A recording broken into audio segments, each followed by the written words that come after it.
Di Indonesia, potensi pemanfaatan limbah sampah industri yang masuk kategori limbah bahan beracun berbahaya atau B3 bila ditaksir dengan uang nilainya mencapai 22,1 triliun rupiah. Sungguh sebuah nilai yang luar biasa.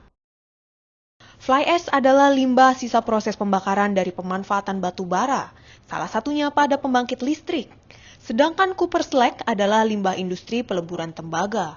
Keduanya termasuk jenis limbah B3. Namun sejak tahun 2010, PT Semen Indonesia yang terletak di Tuban, Jawa Timur, fly ash dimanfaatkan sebagai bahan pengganti dari trash, sedangkan copper slag dimanfaatkan sebagai pengganti pasir besi. Untuk pengolahannya, copper slag melewati proses pencampuran dengan bahan material seperti batu kapur, pasir, dan tanah liat. Selanjutnya, bahan baku masuk ke proses pembakaran dengan suhu mencapai 1400 derajat Celcius sehingga dihasilkan terak semen. Setelah tersimpan, material akhir dicampur dengan fly ash melalui alat timbang sesuai dengan proporsi kebutuhan produksi. Semen yang menggunakan campuran fly ash ini adalah jenis semen PPC atau Portland Pozzolan Cement.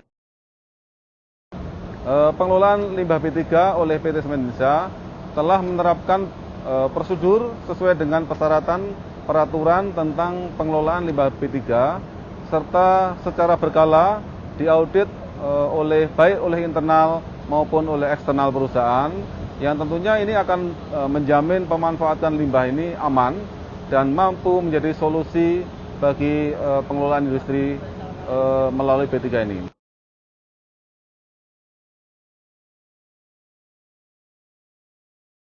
PT Holcim Indonesia melalui bisnis unit Geocycle telah sejak lama memanfaatkan limbah industri sebagai bahan bakar alternatif. Geocycle menawarkan solusi pengelolaan limbah yang ramah lingkungan bagi industri. Salah satunya untuk industri pembuatan sepatu olahraga.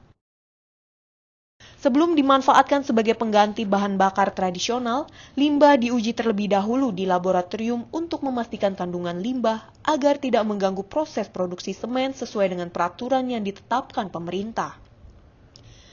Setelah lolos analisa di laboratorium limbah, material limbah sepatu yang diterima ditampung di dalam gudang.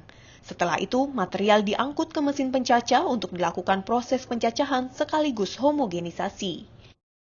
Pemanfaatan limbah industri sepatu sebagai bahan bakar alternatif ini telah berhasil mengurangi volume limbah sebesar 9.500 metrik ton serta menghemat pemakaian bahan bakar fosil batubara sebanyak 10.000 metrik ton di tahun 2014.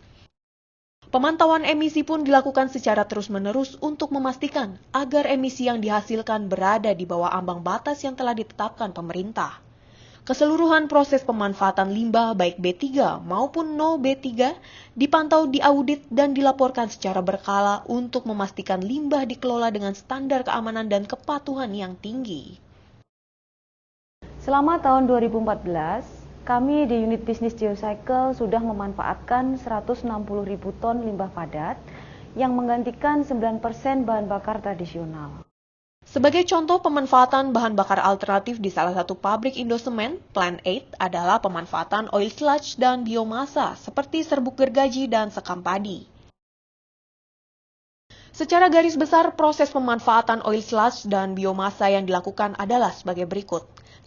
1. Pengambilan sampling awal untuk analisa dan evaluasi. 2. Penerimaan, pemeriksaan dokumen manifest, kemudian dilakukan acceptance test. Jika spesifikasi sesuai izin dari KLHK, maka oil sludge bisa kita terima. 3. Proses pencampuran. Sludge dicampur dengan biomasa seperti serbuk gergaji atau sekam padi dengan komposisi tertentu. 4. Hasil pencampuran dimasukkan ke tanur putar melalui teknologi otomatis dengan konveyor tertutup atau tube konveyor. 5. Proses pemanfaatan ini bersamaan dengan proses pembakaran semen di tanur putar. Indosemen adalah perusahaan pertama di Indonesia yang menerima sertifikat penurunan emisi gas rumah kaca dari PBB dalam rangka mekanisme pembangunan basis.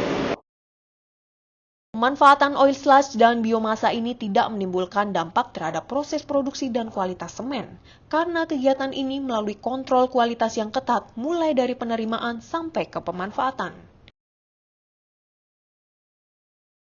Dari kebutuhan batu bara per hari sekitar 600 ton, Oil Sludge mampu menggantinya dengan pasokan sekitar 6 ton per hari. Inovasi pengolahan limbah B3 juga dilakukan dengan memanfaatkan minyak pelumas mesin atau oli bekas.